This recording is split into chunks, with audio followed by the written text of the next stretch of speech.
Hey everyone, welcome to the RotoGrinders Morning Grind Podcast. I'm your host, Stevietpfl. It's the football podcast. It's week 3 of the NFL season. We have 13 games to talk about here today. A lot of injuries, a lot of opportunities, and as always, I'm joined by my buddy Genie for 07. Grant, how are you doing, my friend? Well, I'm just doing fine and dandy. It's been weird football season so far. Fantasy, I have not done great because mostly last week because of injuries and stupid Tyrod Taylor or Tyrod Taylor's doctor.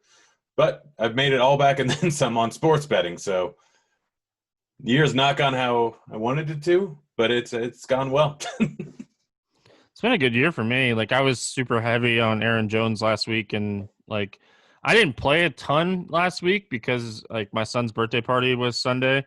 So it was just a really good week because I condensed everything, and I had 70% Aaron Jones. So it went well. So ready for week 3. Like I said, man, we have a ton of injuries that we're going to go through, and this first game that we start with here, the 49ers and the Giants, is a 42 total. San Francisco favored by 4 in this game right out of the bat.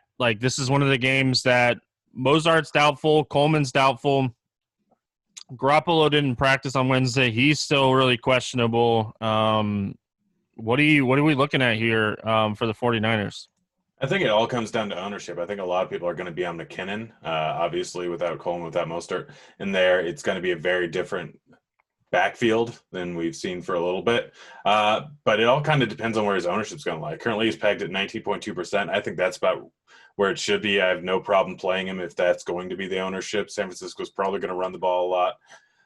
They are I don't know why they're only a 4-point favorite.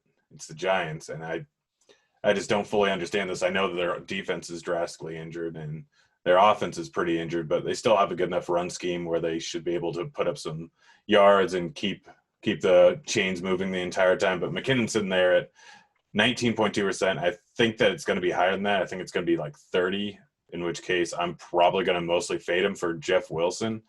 I was looking at the snap counts, and once everyone went out, I think Jeff Wilson was in there still a decent amount. We've seen multiple running backs go down before on the offense, and Shanahan kind of just throws in whoever he really wants.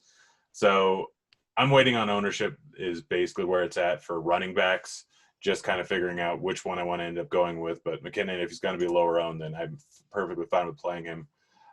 Kittle, main part I would want from this offense if he ends up playing.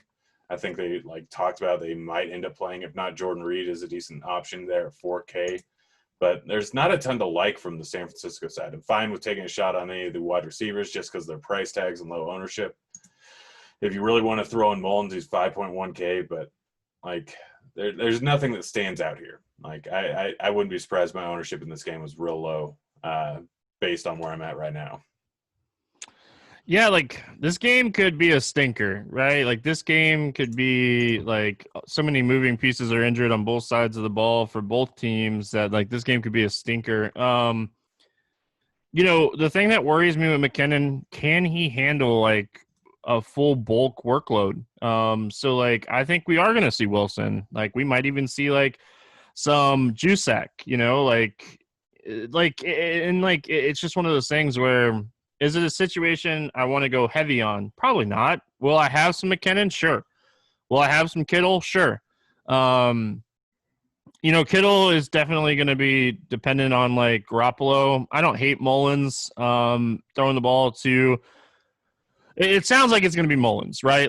That's what it sounds like. It doesn't sound like Garoppolo is going to play. It sounds like it's going to be Nick Mullins, and that just hurts the whole offense. But I do think you could potentially take a shot on Kittle here. Let's go to the Giants side of things. Obviously, we knew the news on Barkley out for the season. And then this morning or yesterday, they put Shepard on the IR, dealing with a toe injury. So again, another offense that has a lot of moving pieces that are kind of hurt here. Yeah, no, it's definitely an interesting spot here. Lewis or Gallman could do something. I'm probably full on fading him. I don't trust anything. The line was terrible beforehand. If I'm going to go with someone, it's probably going to be Lewis at 5.3K just because there's a scenario in which case they're coming from behind. Lewis gets a little bit more work in there, but who knows if Freeman will even play this week. Like everything's kind of up in the air with that backfield, so I think it's predominantly a stay away spot.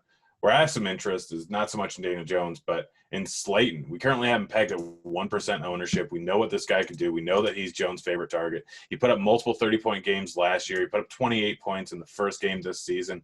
The guy has multiple touchdown upsides, and considering that him and Jones together have done it 3 times over the last year or 4 times over the last year.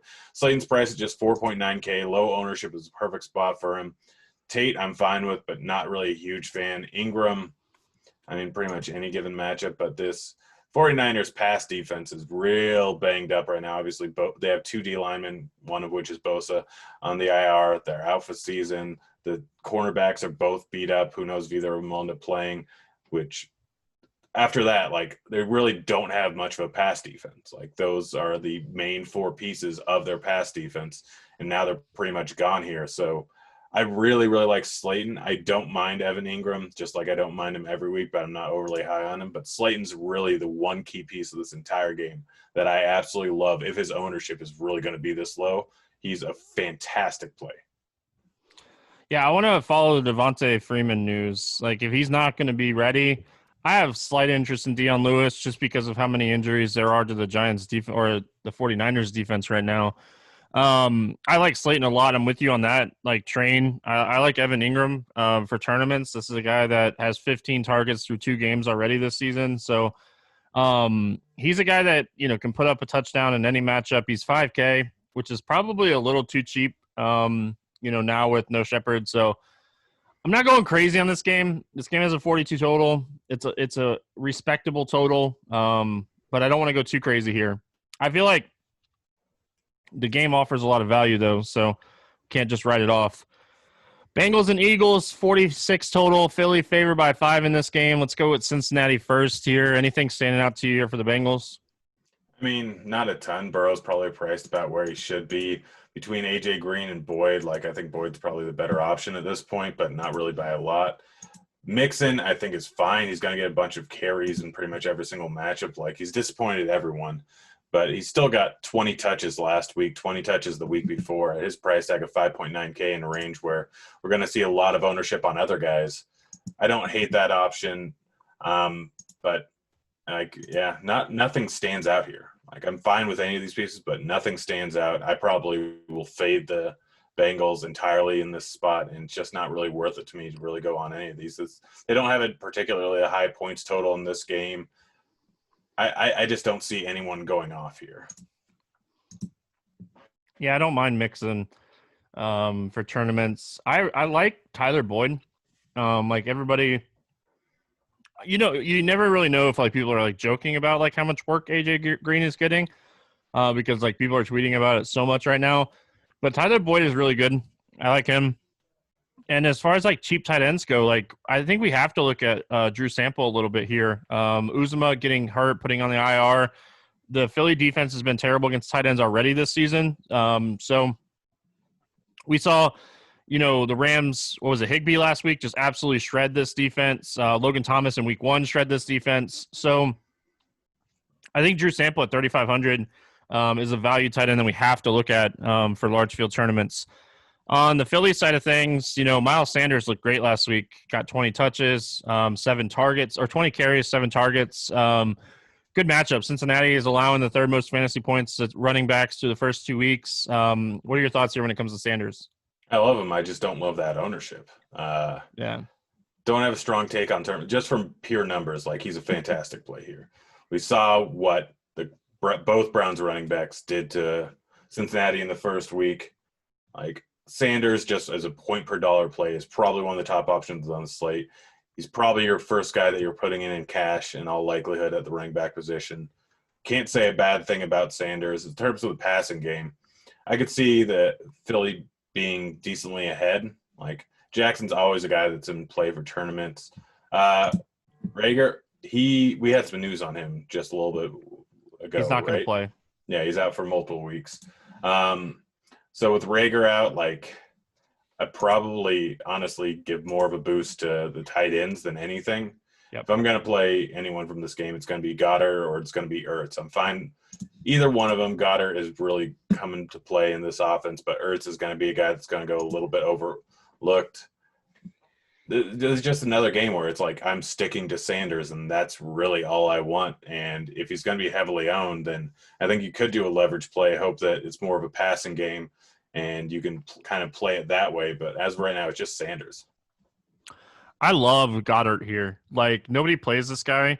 This is a guy that's getting plenty of targets. They just lost a wide receiver. Nobody's going to play him. Like, he's going to be under 5% owned. So I love this spot for him.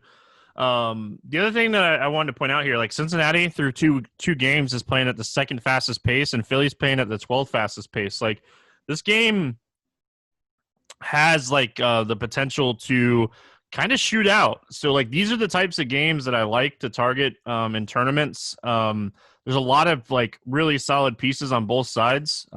So if it did shoot out, you kind of know where the production's going to go. So don't sleep on this game. It could also be a stinker. Let's be honest. It could be a stinker. So Rams and Bills, 47.5 total. Buffalo favored by 2. Let's talk with the Rams here first. What's your thoughts when it comes to the LA Rams?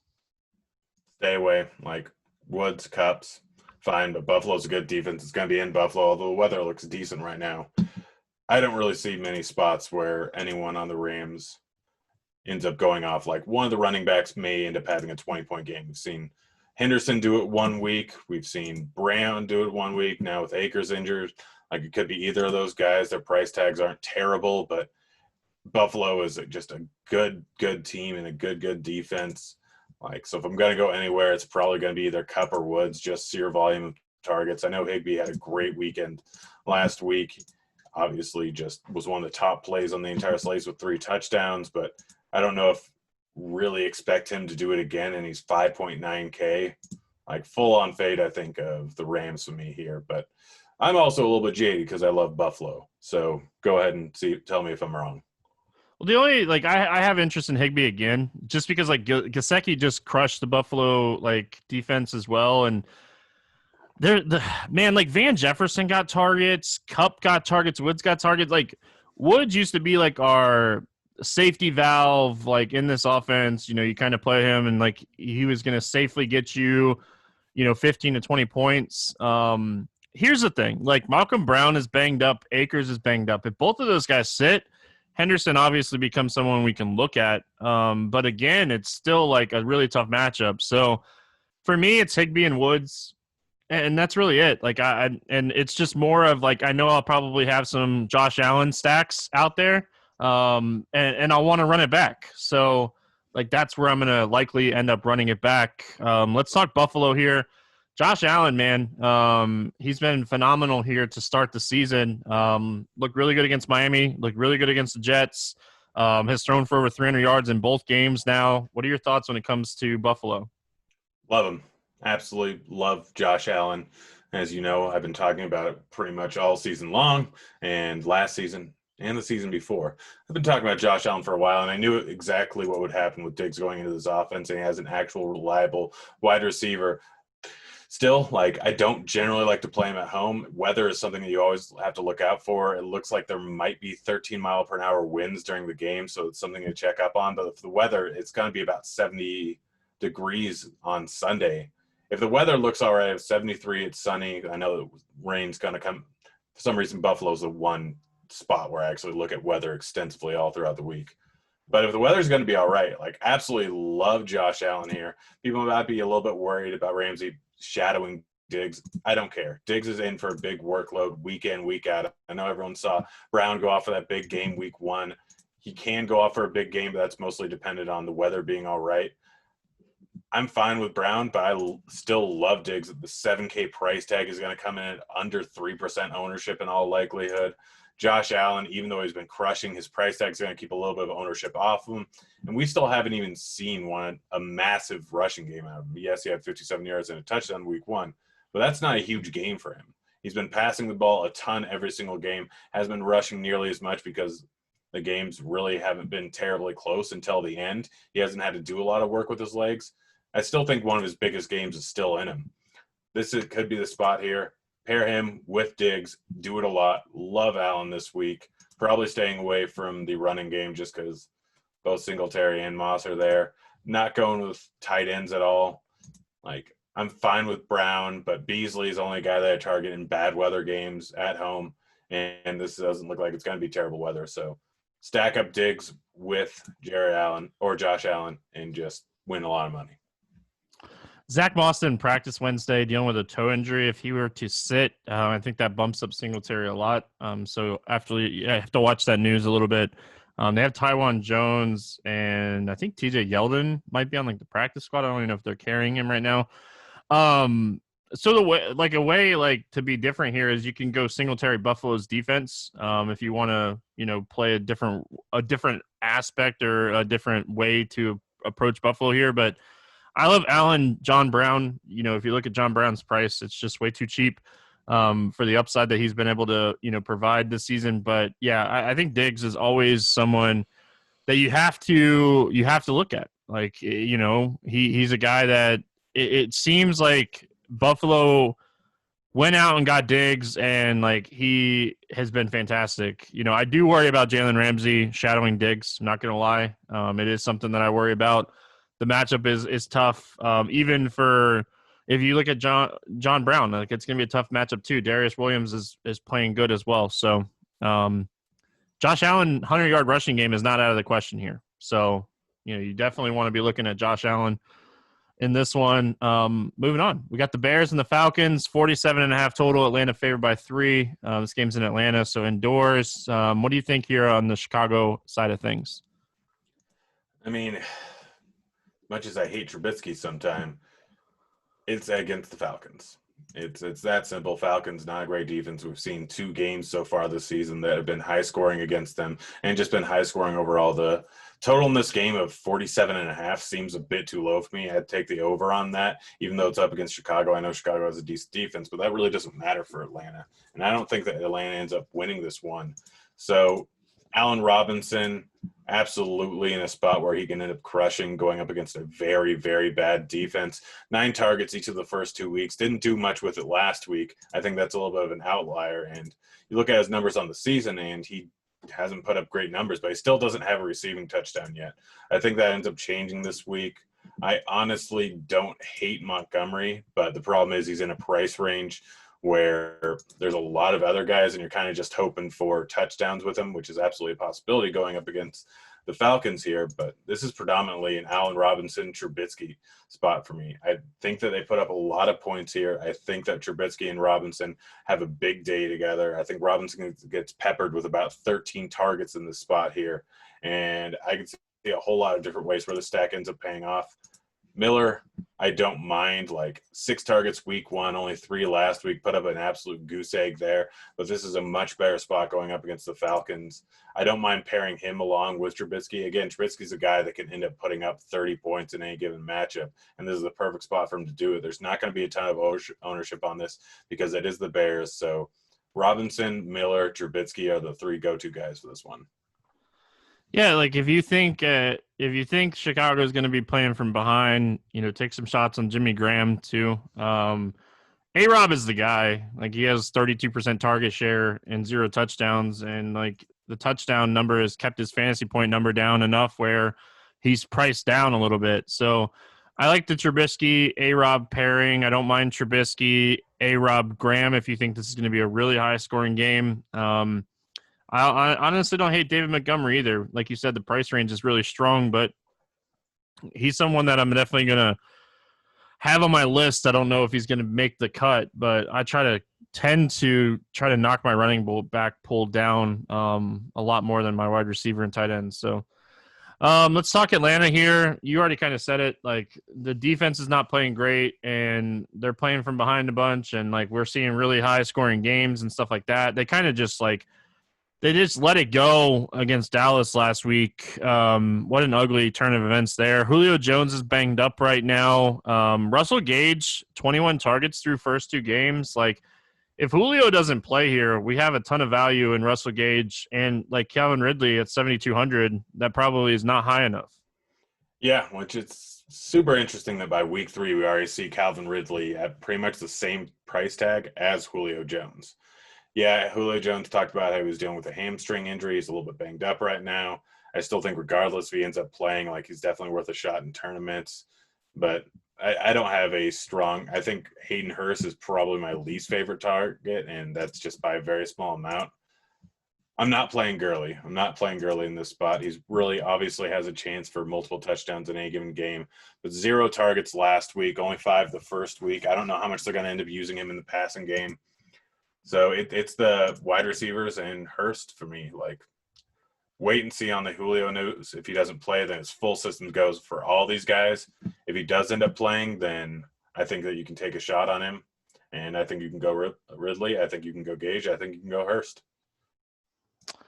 Yeah, like, as far as like you mentioned, like Gurley, he's gonna eventually have like a 3 touchdown game, like he does all the time. But I don't think this is the spot. I hope not, anyway.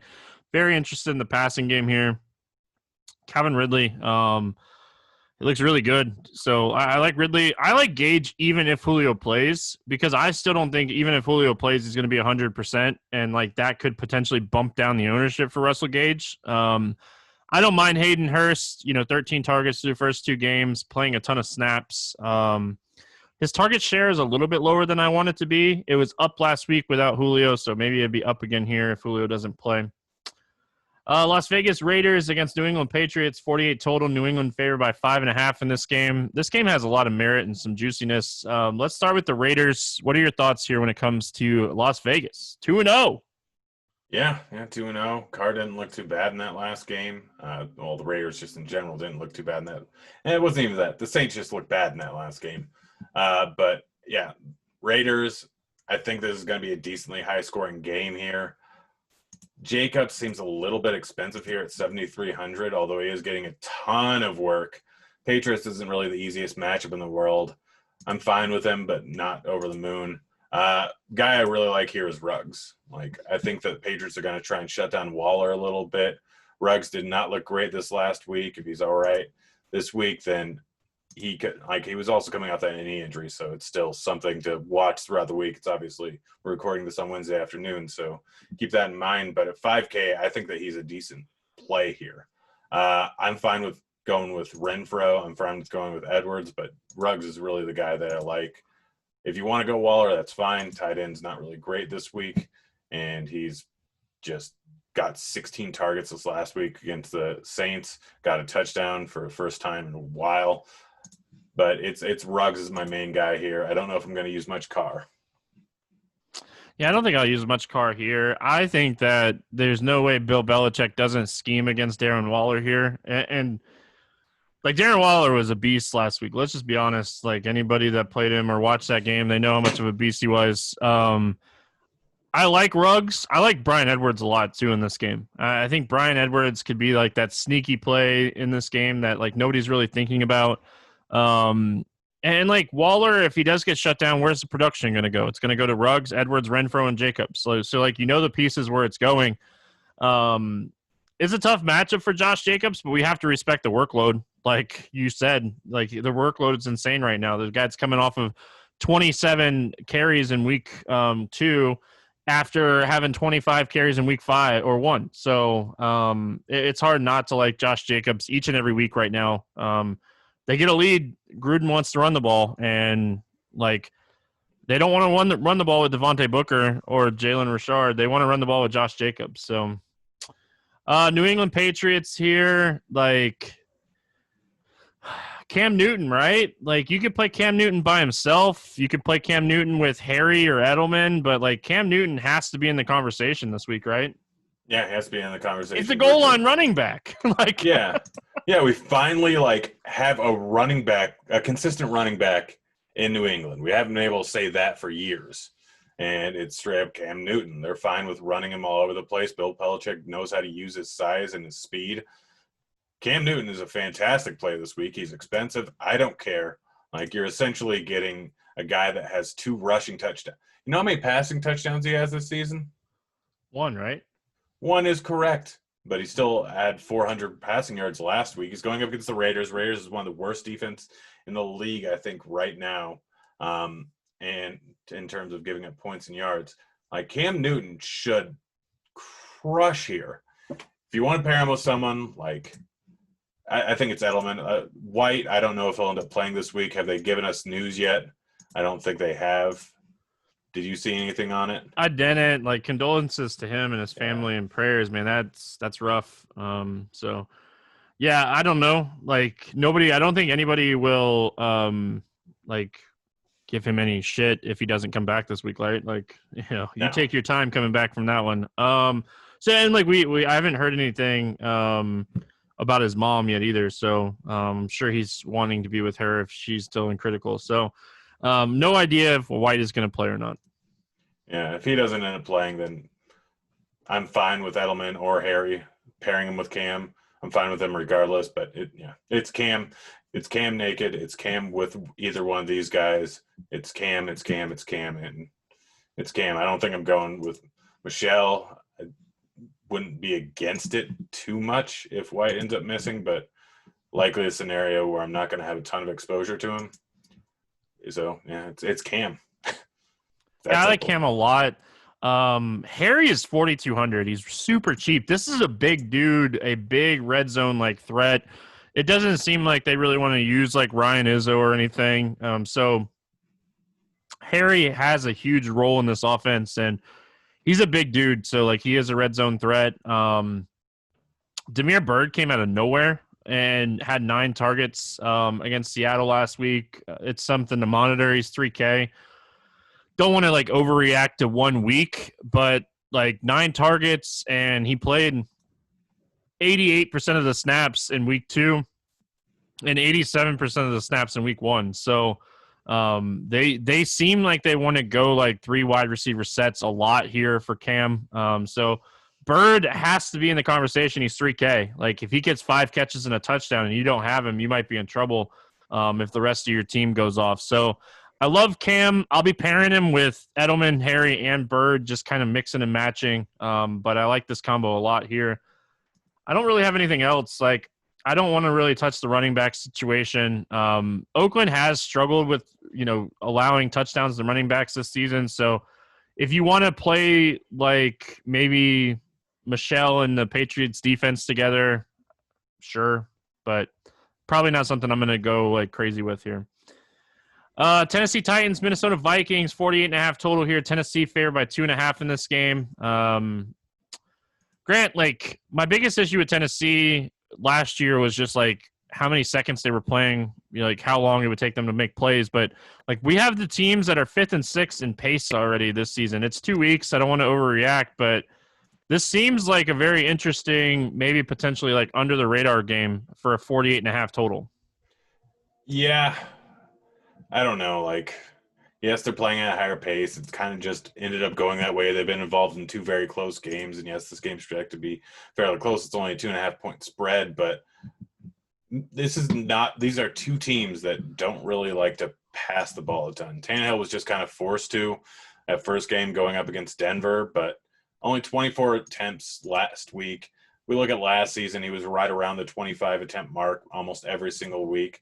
I think this is just a spot where they hammer with Derrick Henry. Minnesota's given up 150 yards each of the first 2 weeks. Henry hasn't looked great so far, but you look at the rushing numbers and 25 attempts in the first game, or his last game, 31 in the first game. I think this is predominantly a Henry spot. I think this is a spot where you end up targeting mostly just the running backs in this game. Yes, Thielen could go up. No, I guess we'll get to Tennessee in a second. Yes, Davis seems to look great, but he's all the way up to 5.2K now. Not quite the deep discount that we had before. And if they're only going to throw the ball 25 times in this game, which seems like it's likely against this Minnesota defense that's just horrible versus the run, I don't really have interest in anyone on Tennessee outside of Henry, which I have a lot of interest in. Yeah, and like he burned people last week, so I completely understand that. I want to see like the AJ Brown news. Like he didn't practice Wednesday. I read that right before we got started here. So I don't mind like Corey Davis. I really like Humphreys. Like I always look for guys under 4K to use at wide receiver as like a wide receiver 3 for large field tournaments. And like Humphreys is that guy for me this week. He's one of the guys this week. We just got done talking about like Bird and like Harry's kind of in that price range too. But Humphreys is 3,900. We know how much Ryan Tannehill likes him. He gets the targets. If he gets a touchdown again, like he crushes at 3,900. So Humphreys is someone I want Brown to be out, but Humphreys is someone that I like because like Jonnu Smith has been really solid to start the season. This is a tough matchup. This team's very tough on tight ends for years now. So I worry about just overall like tight end here. But Jonnu Smith he's been fantastic. So let's go to the Minnesota side. You were already itching to talk about Thielen. Listen, he's a clear-cut guy here. Like, you just look at, like, the target share, you look at the snaps. He's the clear-cut guy. This offense is really struggling, though. Yeah, no, this offense is not great. Like, it's been a rough year so far for Minnesota. Like, they just haven't really been able to get too many things together here. I think they were going to want to run the ball more in this game. I think they're going to run the ball in every single game. Cousins has looked just atrocious so far, even though he's been playing in a dome each of the first 2 weeks. Cook's the guy. Like, Cook at lower ownership should get a decent workload, is the one guy that I have a little bit of interest in. And it's probably only big field GPPs. Thielen at 6.9K, just because of the massive amount of volume he might get, is a guy that's always in play. But fade the Vikings. Just fade him. I don't really – Tennessee's a good defense. I don't think this game stays close. I like the Titans -2.5 a lot. I think Minnesota just continues to falter, and they're not that great of a team. Well, the good thing, like, if you want to target Minnesota, it's very easy to pick who you want to target. It's Cook and Thielen. Like, their production goes through two guys. Like, if you look at all the stats, it's two guys. Like, it's simple where you want to go with this team. So, Washington football team, Cleveland Browns, 44 total here. Cleveland favored by 7 in this game. What are your thoughts when it comes to the Washington football team? McLovin's always in play. Like, it's just that simple. I keep waiting for Haskins to end up doing something. He doesn't. So probably off of him. Gibson's an interesting one. Like, the game script really didn't favor him too much last week. Still ended up getting 13 carries, got a rushing touchdown here. Probably would have had a rushing touchdown week 1 if Barber didn't end up poaching 2 of them, because they gave him carries with inside the red zone a few times, and then Barber just came in and took it. Like, they like Gibson. He's now 3 weeks into the offense here. He's only 4.7K. Not a lot of people are going to use him going in this spot here just because they're worried about snap count. But it's going to go up every single week. They really like this guy. For me, it's McLovin. It's Logan Thomas. But he's going to be very heavily owned. He's cheap enough, though, that I don't care, and he's getting a consistent enough workload with 9 and 8 targets the first 2 weeks that price tag really just doesn't make sense. So it's the 2 upside guys, and Thomas and McLovin, and then Gibson. I can't not call him McLovin. I don't know why. Then Gibson I really like in GPPs. Yeah, like, man, this might be – like, Logan Thomas might be the best tight end play on the slate again. Like, I know he didn't, like, crush last week. You saw 9 targets. You're excited about that. But at 3,700, he might be the best value tight end again. So go back to the well on him. Go back to the well on McLaurin. McLovin. Outside of that, I think Cleveland actually has a really decent run defense. So I'm a little off of Gibson here. I hate the 3 headed monster. I hate that it could be any of these 3 guys. So I get why you like him. He's just not going to make the cut for me this week. So he's probably going to score 2 touchdowns. Let's talk Cleveland Browns here. This one's tough. When you look at it, there's just so many pieces on this team, and so many pieces getting so much work.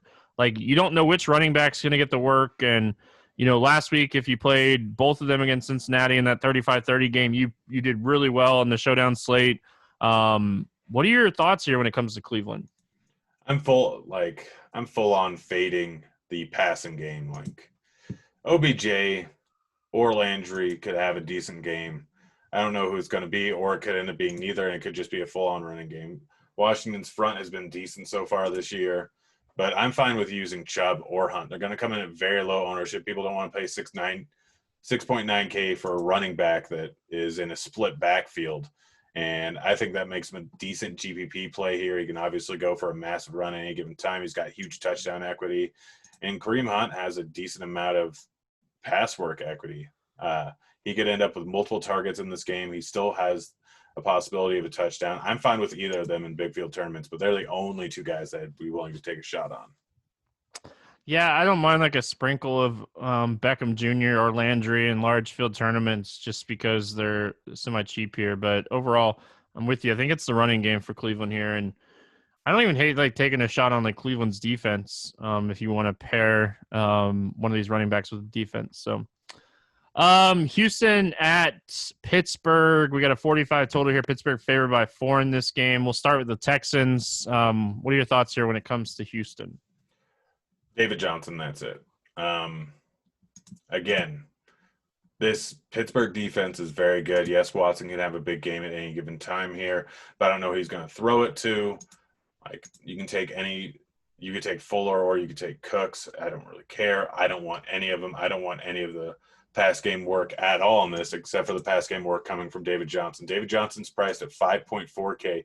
Everyone's getting so excited to play Mike Davis, which we'll get to that when that happens, as if David Johnson isn't a better running back in a better spot, and he's getting one of the highest snap counts of any running back in the league right now. He is the go-to de facto guy in this one. Have we heard news on Duke Johnson yet? I think that he's still unlikely to play. I did not see news on him before we got started, but I know he was limited Wednesday. There you go.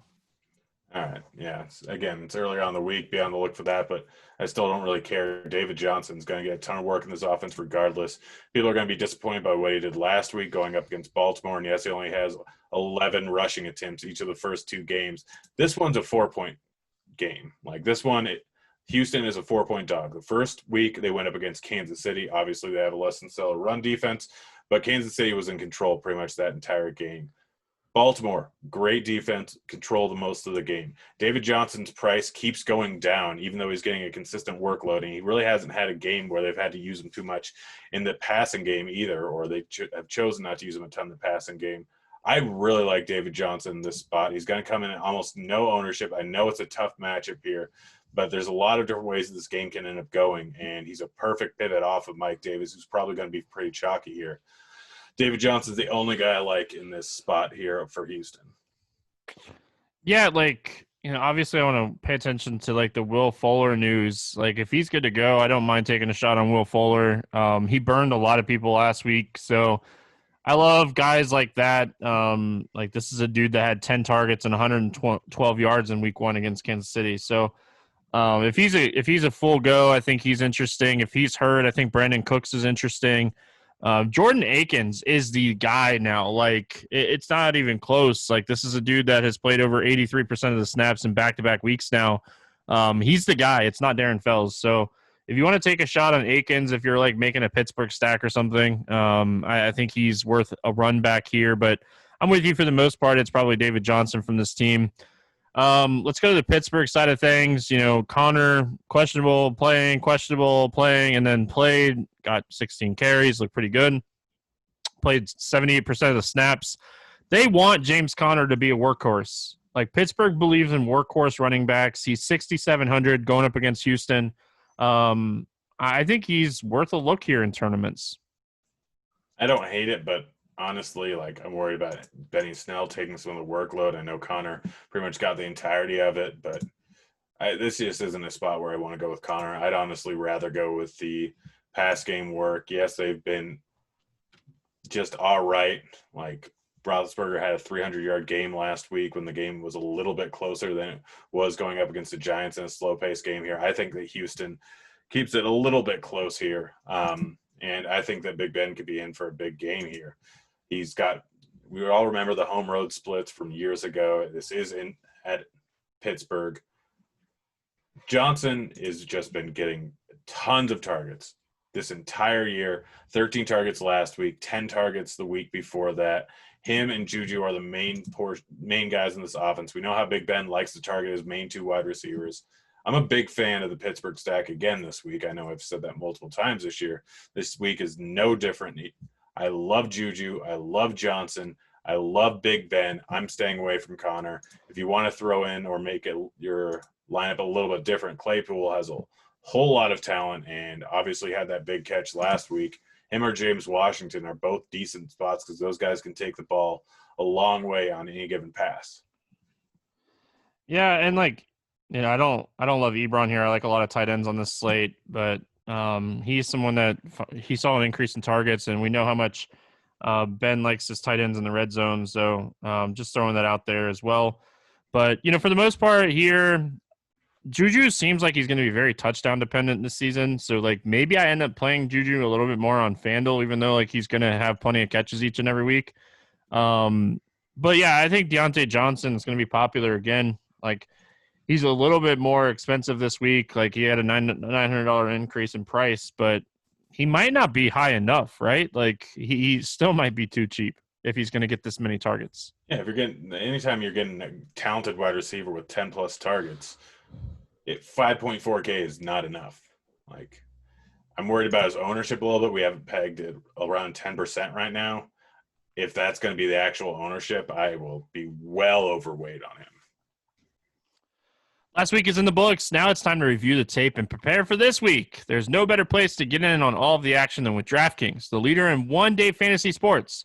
To add to this week's excitement, DraftKings has a free shot at millions of dollars in total prizes up for grabs. If you haven't tried DraftKings yet, head to the App Store now because you don't want to miss this. Draft your lineup and feel the sweat like never before. Every run, pass, and catch means more with DraftKings. It's simple. Just pick your lineup, stay under the salary cap, and see how your team stacks up against the competition. Nothing adds to the excitement of watching the game quite like having a shot at millions of dollars in prizes. DraftKings has paid out billions of dollars to winners since 2012, so they know a thing or two about cold hard cash. Download the DraftKings app now and use code GRIND. For a limited time, new users can get free shot at millions of dollars in prizes this week. Don't miss out on this Week 3 action. Enter code GRIND to get a free shot at millions of dollars in prizes with your first deposit. That's code GRIND, only at DraftKings. Make it rain. Minimum $5 deposit required. Eligibility restrictions apply. See DraftKings.com for details. We move on to the 4 o'clock games. We got the Carolina Panthers and the LA Chargers here. We'll start with Carolina. Obviously, the McCaffrey news is huge news. Mike Davis is going to be very, very popular this week. Let's just start with it. Let's chat with the Carolina Panthers first. Yeah, I'm off of Mike Davis. I think he's going to be very, very heavily owned. People see that he got 15 points, that he got 8 targets. Are we really going to believe that Mike Davis is a better receiver than McCaffrey? No. It was just the way that the script went out. Tampa Bay is a team that has a great run defense. They were trailing from behind. They had to throw a whole lot.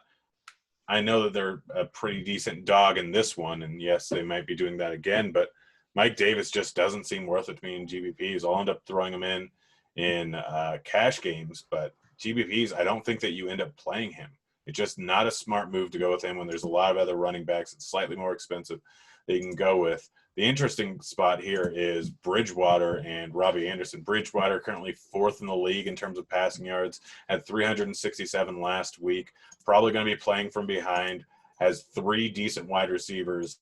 And Robbie Anderson, clearly been the guy with the biggest connection with Bridgewater so far. But DJ Moore is also super talented. He's getting a good amount of targets every single week. This is going to be a lot of garbage time stuff, just throwing short passes, trying to get back into the game with Bridgewater. And Robbie Anderson and Moore are going to get peppered with targets this entire game. I love both of them. I don't mind throwing in Ian Thomas if you really want to, but this is a week where we have a lot of cheap tight ends that you're probably better off going with. It's a spot where fading Mike Davis could pay huge dividends. We've seen chalky running backs not do stuff each of the first 2 weeks of the season. We saw Boston Scott and Antonio Gibson the first week of the season. This is a whole different spot here, but we are not even sure that Mike Davis is going to be the Christian McCaffrey role. I don't want to play him. I want to target this passing game as a way to even leverage more off the spot. Yeah, and who's to say that it won't be a committee? Arma and Cannon, with Davis, we have no idea what the situation is going to be. Mike Davis had 1 carry last week. We can't overreact to being all in on this guy. I'm with you. I'll play him as a block in cash games. That's fine. He's cheap enough where I don't feel bad about it. like one of my favorite tournament pivots off of Mike Davis is on the other side on Kelly, and we'll talk about him in a second. But like I love the Chargers running game in this game. So I love DJ Moore and Robbie Anderson here. I think both of these guys are phenomenal. Like this is more like a secondary game stack for me because I don't love like playing either quarterback in this game. I do like the price on Herbert, so maybe I play him. So maybe I do end up stacking this game a little bit. But let's talk Chargers, Grant. Like we know that Tyrod Taylor is likely not going to play here. He's doubtful now, and it sounds like he's going to be out indefinitely. This is the chance for Justin Herbert to make the decision for the Chargers. Like he goes out and has monster games here. But Carolina has been terrible against the run. They were terrible against the run last year. They did not fix that issue. Joshua Kelly had 23 carries. Eckler had 16 carries. Both of these guys are in play. I just like the price on Kelly a little bit more. Yeah, the price on Kelly is definitely better. This is pretty much the situation that we had last year, the year before with the Chargers offense. They don't just run one running back. They have a split committee almost every single time. Even Eckler at one point and Justin Jackson were very much both involved. Both these guys have looked good. They've run the ball quite a bit. I still think that it's not a bad idea to play the passing game here. Herbert clearly has more of a connection with Keenan Allen than Tyrod Taylor did. Didn't really target Mike Williams too much, although Mike Williams could be in for a game at any given time. You can get a really cheap full stack out of this, and you can bring it back to the other side if you're expecting them to be trailing in this game or just have to throw the ball out. They went up against Kansas City last week, and they tried to control the clock going up against that bad run defense with a rookie quarterback here or a rookie quarterback last week. It's a different situation this week as they're actually coming in as favorites. I think that the passing game is a decent spot to attack. We talk about how bad Carolina is against the run. They're not great versus the pass. They have a lot of young guys on here. There's miscommunications. Keenan Allen, a good route runner, is able to take advantage of those miscommunications. I really like Keenan Allen here. I really like Herbert. I'm fine with the running game too. I'm probably going to play this game a whole bunch of different ways, but I'm fine with Kelly. I'm fine with Eckler. I like both those calls, but realize that also with Herbert in there, Eckler had almost no targets the first week. That wasn't really the plan. Tyrod's is a mobile quarterback that kind of just plays a different style than a lot of other guys, a lot different than most quarterbacks. And Kelly had 3 targets last week. Eckler had 4. That's 7 for the backfield on a week where Herbert really didn't throw the ball a ton. So I think they might be going back to that style where they dump the ball off a lot more. So I'm fine with really anything, any which way in this game, but my biggest preference is Herbert and Keenan Allen. Yeah, I love this. I love the Chargers side of this game. It seems like a really juicy spot for this one. So moving on, we got the Jets and the Colts, 43.5 total. The Colts are favored by 10.5 in this game. Is there anything standing out to you for the Jets? There's so much value at wide receiver that I just don't want to use. I don't know what to do here. Honestly, it's too early on. Crowder didn't practice Wednesday. Perryman's already doubtful. Hogan's banged up. Good luck. Braxton Berrios, 3,600 maybe? I mean, he got 8 targets last week. He got a touchdown. Listen, I'm laughing, but I was actually being a little serious. I know. Well, it's an NFL offense with an average price of starting wide. If Crowder ends up playing, it's a little bit different, but with an average price on the 3 starting wide receivers of 3.3K, I can guarantee that if Crowder ends up sitting, I am going to full stack this offense and just get all the running backs in the world in the rest of my lineup. It's just they're so cheap. Target share is going to be there for all these guys. I don't know which one to use. I'm going to be honest. I have no idea which way to target this. But if they're going to come in at low ownership, I know the Jets only have a 16.5 implied team total. But you can throw Hernan in there. You can throw any one of the wide receivers, and then you can just pay up for everything with the rest of your lineup. It's a ballsy move, and maybe you don't end up throwing Darnold in there. You just end up throwing a bunch of his receiving targets to save some money and pay up elsewhere. Maybe go with a naked Cam in that same offense because you don't really have many wide receiver slots after that. But I actually I don't know who to go with right now. Again, we're going to wait on news, but some of these passing targets are going to end up with 10 plus targets at 3.5, 3K or 3.7K or Herndon. Just sprinkle in bits and pieces of any of these throughout all GPPs because someone's going to hit on full PPR sites. Maybe do it on FanDuel, but on DraftKings with such low prices, one or two of these guys is going to hit big in all likelihood. And it could be straight garbage time. Like it could be straight garbage time. It could be third and fourth quarter, down by 2-3 touchdowns, needing garbage time points. Like Hogan and Berrios would probably be the two guys that I like the most, assuming that those other guys are out. But like even Josh Malone's 3K, and he got targets too. And like they're going to be down. The Colts are going to control this game. So let's talk Colts. Jonathan Taylor, 26 carries last week. Wilkins got a little bit of work as well. Hines really was the guy that was left out. And in a game that they should be leading, we probably don't see a lot of Nyheim Hines again, right? Yeah. It's. I faded the Taylor chalk last week and went with a decent amount of Hines. That didn't play terrible for me because I had a lot of Miles Sanders and a few other guys. But Hines just did not help me at all. This is not a script for him. This is the Jonathan Taylor show this week. I don't care if he's 7K. I'm going to be playing a decent amount of him in this matchup just because he's going to get a boatload of work in all likelihood here. Outside of that, like Hilton's always in play for GPPs, but probably not going there. I think Pittman is probably the guy that I would look for in the passing game. Guy's talented. There was a injury to why can't I remember his name? Starts with a P. Why can't I remember his name, Stevie? Are you talking about Campbell? Paris Campbell? Yeah. With him out, like more work's going to go to Pittman here. He's 4K. They aren't going to need to pass the ball a ton, but they probably still will. Rivers occasionally has a tendency to keep the game close for no apparent reason other than he's just cursed, would be my guess. But I'm not targeting Rivers. I'm probably not doing much Hilton. I am going Pittman and a whole lot of Taylor in the spot. Yeah, like realistically here, this might be my highest like running back defense combo on the week. Like I might be way overweight on Taylor and the Colts defense. And like even in that combo, I don't hate like running it back with like Berrios or Hogan for what it's worth. Because I hate playing guys against my defense, but I could see the merit to doing it at these prices and garbage time. So I love Jonathan Taylor here. I think he crushes in this spot. If Jack Doyle sits, Mo Alley Cox, he's pretty cheap again, 3,800. We have a ton of tight end plays on the slate that are in a little bit better game script. But listen, he had 6 targets, he had 5 catches, he had a touchdown. So just wanted to bring him up. But mostly my interest in the Colts are the running game, and it's mostly Jonathan Taylor. I'm glad they priced him up because like I'll gladly pay up for him here.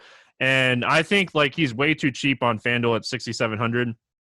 The guys that he's priced around, I think he's by far the best option over there. So, all right, let's talk about the game. And this is the game. Like, it's not even close. This is the game everyone's going to talk about this week. It's the Dallas Cowboys. It's the Seattle Seahawks. It's a 55.5 total, which is probably not enough.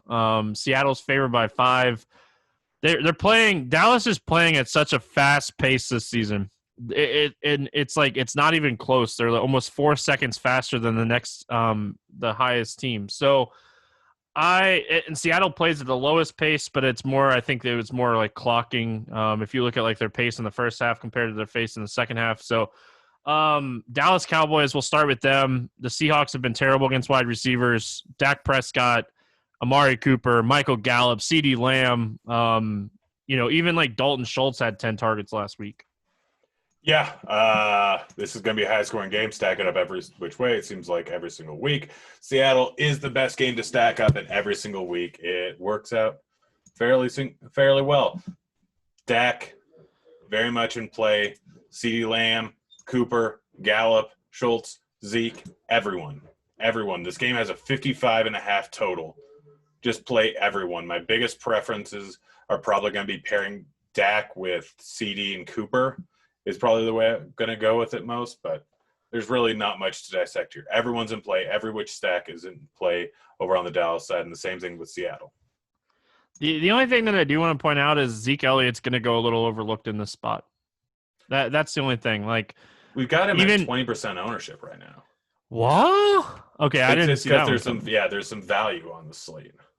I did not think he'd be that high. I don't think he'll be that high, but I guess with the high total, maybe he does end up being that high. We'll have to see. I think Kenyon Drake and Miles Sanders are going to be like uber chalk with the cheap guys. So we'll have to kind of, yeah. The big thing is, like, this week, two of the main pay-ups at running, like, we want a workhorse running back. In the past, we've been able to go to McCaffrey, and we've been able to go to Barkley, and we've been able to go to Cook. Cook isn't getting a consistent workload. McCaffrey and Saquon are both out for weeks. Like, on a normal week, you would expect Zeke to be overlooked here. But this is not a normal week. This is a week where if you're going to pay up, plus we don't have Michael Thomas on the slate, and I don't think we don't have Adams on the slate. So you need to pay up somewhere. Where are you going to do it? There's not a ton of guys. So Zeke becomes a de facto guy that people end up paying up for. Yeah, I guess that makes a ton of sense, especially with a massive total. If he is like the third highest owned running back on this slate, I'll probably be underweight on him. But if he starts to see ownership like dip on him a little bit, then I do think he's interesting. I like the passing game a ton here. Like Amari Cooper at 6,500, he's eventually going to score a touchdown. And he looks fantastic. Dak wants to find him. So I love Amari Cooper. I like Gallup and Lamb. I think they're both in play. I could see using two of these guys with Dak and then running it back with plenty of Seahawks. So let's talk about Seattle on the other side of this game. Listen, Russell Wilson has been awesome. Awesome. Like, how don't you like Metcalf and Lockett? You know exactly where the production's going. It's going to Carson, Metcalf, and Lockett with Wilson. Yep. Like I said, stack this game up every single which way you can. But my favorite piece of this game that I think is going to go highly overlooked because he's in that Drake and Miles Sanders range is Chris Carson. Snap count was down a little bit the first week, went up the second week, got 17 carries, only got 3 targets last week, but he's been involved in the passing game a decent amount, especially over in the red zone. Because you do have to watch out for Lockett, and you do have to watch out for Metcalf. Carson is my favorite play in this entire stack. I don't generally want to play him with Wilson, but this is a spot where I'm willing to do it just because of the high total in this game. But if you're not stacking up, like Carson's the perfect guy to play with not stacking this game, or if you're going Dak on the other side. This can still be a high-scoring game, and Carson end up with 3 touchdowns. They are letting Wilson cook a little bit more this year, but he's still only at an average of 28 passes per game, I think, 30 passes per game. Maybe it's because of the slow pace, but Carson can end up with 25 carries here, and he can end up with multiple touchdowns in the spot. I really, really like Carson, but I will stack this game up every which way. Carson's just the guy that I want to throw in most situations where I'm not throwing Wilson in there. Tampa Bay at Denver. We got a 43.5 total here. Tampa's favored by 6 in this game. Tampa really, really solid implied team total here at almost 25 points. Is there anything standing out to you for the Bucs? Not really. Like, I don't know. This game just seems like it might end up being a dud. I don't know, like, between Godwin, if he's going to be back. He's back. He cleared concussion protocol on Monday. All right, so between Godwin and Evans, I don't know who's going to be the main guy in this offense. We haven't really seen a week with both of them healthy. I could see them running the ball a lot in this spot, and I don't want to guess between Fournette and Jones. Everyone assumes that Fournette's going to be the go-to guy, but it was a spot where Jones fumbled. He was being used a lot more early on in the game. He got used a lot more in week 1, probably because he was more entrenched in the offense. But I'm not going to take guesses on this running game. Brady's toast. He's old. He's not very good, in my opinion. And he's got too many targets because he's got Godwin, he's got Evans, he's got Miller, he's got Howard, he's got Gronk, and he's got a running back behind him, a few running backs behind him. I'm staying away from Tampa Bay entirely here.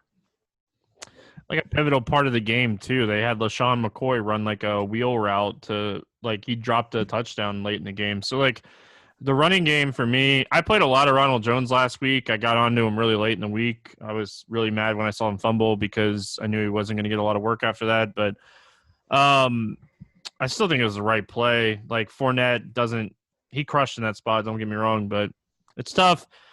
I don't mind Evans or Godwin here. They both have 2 touchdown upside in any matchup. Denver has been kind of weak against wide receivers to start the season, so I don't mind either one of those guys. But outside of that, I don't have any interest in anything else of this Tampa side. And on the Denver side, we got Jeff Driscoll going to be starting in this game. It doesn't sound like Phillip Lindsay's going to be back. Cortland Sutton just went on the IR. Jerry Jeudy is dealing with a rib injury. Like, I don't even know what to think of Driscoll starting here. Like, do you have any thoughts on this whatsoever? I love Noah Fant this week. Like, he's coming in at almost no ownership. The guy is very talented. He has big playability. He's been getting a decent amount of targets. New quarterback, the offense is probably going to rely on his uber talented tight end in an offense where there's really not a ton of great targets, especially if Judy's banged up and Sutton's already out. Like, they're going to have to throw the ball. They're a big dog. They're probably going to have to throw the ball a decent amount. Driscoll is looking to just not make a ton of big mistakes, but he's going to have to get something done. I think Fant's going to be a big beneficiary. I think Fant's going out for a huge game, and he's going to come in at no ownership. So Fant is the only guy I'm really looking at. If Judy looks like he's fine towards the end of the week, I don't mind him just because you're betting on talent there. But it's Fant, and that's really it for me. Yeah, like if you're playing they're going to be down in this game. I think like playing some of the passing pieces is fine. We're gonna like Denver a little bit more next week. They're playing the Jets. Not looking ahead to week 4 or anything, but pay attention to this spot just overall and just kind of see how it plays out. But Melvin Gordon's going to get the work. I just don't love this spot. I know Tampa's like kind of struggled this season against running backs, and like I played Melvin Gordon last week at 52. The price increase I think is enough to make you kind of on him. So I don't hate it on DraftKings. I really don't. He's going to get the workload. That's it on this game. This is one of my least favorite games on the slate. Let's finish it out. We got the Lions and the Cardinals, 55 total here. Arizona favored by 5.5 in this game. This game has all the makings of fireworks, just like that the Dallas-Seattle game, and it starts at the same time, so that's always fun. Let's start with Detroit here. Listen, it sounds like Golladay practiced a little bit on Wednesday. It's the first time he's practiced since week 1, so if he's back, it's huge. If he's not back, it's huge for like Marvin Jones and Danny Amendola. Yeah. No. I really hope Galladay's back because I'm going to have a ton of Marvin Jones and Golladay in this spot here. Like if Golladay isn't back, then I'm probably going to play a decent amount of Cephas. I'm probably going to play a decent amount of Amendola. I'm probably going to play a decent amount of Hawkinson, but I really like this game as a stack. I think it's going to get overlooked here in the afternoon with that Seattle team taking up a whole lot of the ownership. Currently, we have ownership pegged for Marvin Jones and Golladay at low amounts. If Golladay comes back, then it takes a little bit of attention off Marvin Jones, who is probably in for a decent game. Peterson could be watching Golladay a little bit more.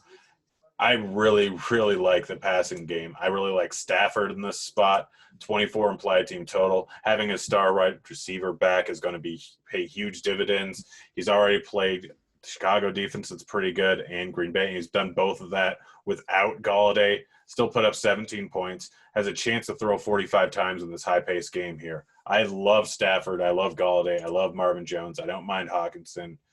But like this is assuming Golladay plays. If Golladay doesn't play, I'm still going to play this a ton. I don't care. It's such a high total that I kind of want to, and people are going to be mostly focusing on Kyler Murray and Drake and Hopkins on the other side. You got to bring it back with someone, or it's just better to go with the other side and play 1 to 2 pieces from this Arizona team. Yeah, so like if you're stacking Arizona here, get you some DeAndre Swift exposure. Like if you think Arizona is going to smash in this game, they're using DeAndre Swift as like the Theo Riddick role. And like we know like the upside of that role for like the Detroit passing game. So if they're going to be up in this game, like he's not going to get a lot of carries, but he'll get 5 to 8, 5 to 10 targets in this game. If they're down. So if you think that they're going to be down in this game, I don't mind getting some Swift. I love Marvin Jones in this game with or without Galladay. And then don't sleep on TJ Hawkinson. Let's talk Arizona. I think Kyler Murray is, one of a few quarterbacks on this slate that can beat out Wilson and Dak. What are your thoughts here when it comes to Arizona? I mean, they're going to be chalky, and I'm fully all right with that. It's real simple. Like, Kirk has not looked great so far in this offense this year. I don't know how much he's going to be used. We know that Hopkins is just going to get peppered with targets all game long. Murray's going to run the ball a decent amount. Drake, I know that he hasn't put up big numbers so far this season, but he still got 20 rushing attempts last game. He's going to be very involved in this. They're going up against a bad Detroit defense. You just focus on the three main guys in here. Hopkins, Murray, and Drake. If you want to go a little bit off the board, you can use Murray naked or just with a number 2 wide receiver like Kirk or like Fitzgerald, assuming he's going to run for a lot of yards. Drake's going to sneak some in. Like, there's a lot of different ways that this can end up going. It's not just an automatically, if Murray goes off, then Hopkins going to have a massive game at high ownership. But the clear guys from a just analytics standpoint, who's probably going to get the most points, it's going to be Hopkins, it's going to be Drake, it's going to be Murray. Just they're going to be owned as such. I don't mind playing Murray, Drake, and Hopkins together in this game. And I don't think it will be a 3-man that a lot of people will play. So just throwing that out there as a potential low-owned portion of a game stack. So I like this game. I like Arizona a lot. I think a lot of people are going to like Arizona in this game. Kenyon Drake is going to be really, really popular. So I don't mind being a little underweight on him and just going really heavy on Murray Hopkins either. So, or playing Drake with Murray, because I don't think a lot of people will do that either. So let's play the morning grind game. And we'll get out of here for week 3, and you'll be back with me for baseball for Thursday's podcast for that. So let's give me a quarterback, not in the top 5 in price, to throw for over 300 yards today or this week. Sorry, I'm trying to load it up. I'm going with Roethlisberger. Big Ben. I like that one. This is a tough one. And, because a lot of these guys down here they don't get the opportunity more than anything else. I think it's Stafford, and I think it might be garbage time, but I still think it's Stafford. Give me a low-owned running back to score a touchdown this week. David Johnson. All right. We try to target, and again, it's early in the week, but we try to target somebody under 10%. I'm going to go with Joshua Kelly to score a touchdown this week. I think that will definitely be under 10%. Yeah, he should be pretty low owned. Give me a quarterback, wide receiver touchdown stack. Diggs, Allen and Diggs. I like that one. Man,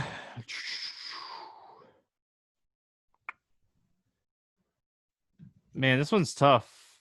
You know what? Give me Trubisky and Robinson. He's gonna paint this week. He's gonna find the paint. I like that. Wide receiver for 8 or more targets this week. I kind of want to use someone from the Jets game. Just I have no idea which one it's going to be. I'm going Keenan Allen. I like that one. I don't think a lot of people will be on him. I'm going to go Edelman. Yeah, people always underestimate how much a QB wide receiver connection really matters. Yep. Give me a tight end for a touchdown. We have a ton of tight end plays this week. Who's gonna find the paint? I'm going Noah Fant. I like that one. I'm gonna go with my boy. Ownership. I'm gonna go with my boy Goddard. We just gave out 2 potentially really low on tight ends. Hopefully both of them can find the paint this week. We didn't really talk about Herndon. He's another tight end that's in play this week with all those injuries potentially for that team. Give me a defense that's going to score 10 or more points this week. I don't want to use the Colts because that's the absolute. I know it's so easy to want to use them. But for what it's worth, like we have them projected as like the 6th highest owned defense right now. I know it's Wednesday, but it was because they're interesting. 4.1K. Oh, I know. People like those cheap defenses for sure. I'm going to go with the Eagles. Which is the highest projected owned defense on the slate so far? I didn't even look. I don't pay attention to defensive ownership at the beginning of the week. I don't either. I just thought it was funny. You know what? Kirk Cousins is always good for a touchdown to the other team. Give me the Tennessee defense this week to score over 10. Grant, any final thoughts before we get out of here? Pay attention to injuries, as always. Fade Mike Davis and play Josh Allen and Diggs because they're going to go for a combined 60 points this week. There you go. It's going to wrap it up here for week 3. We'll be back for week 4 next Wednesday afternoon and back with the Thursday podcast for baseball tomorrow morning. Hope everyone has an awesome day. Good luck in week 3, and we'll see you guys again for week 4. See you, kids.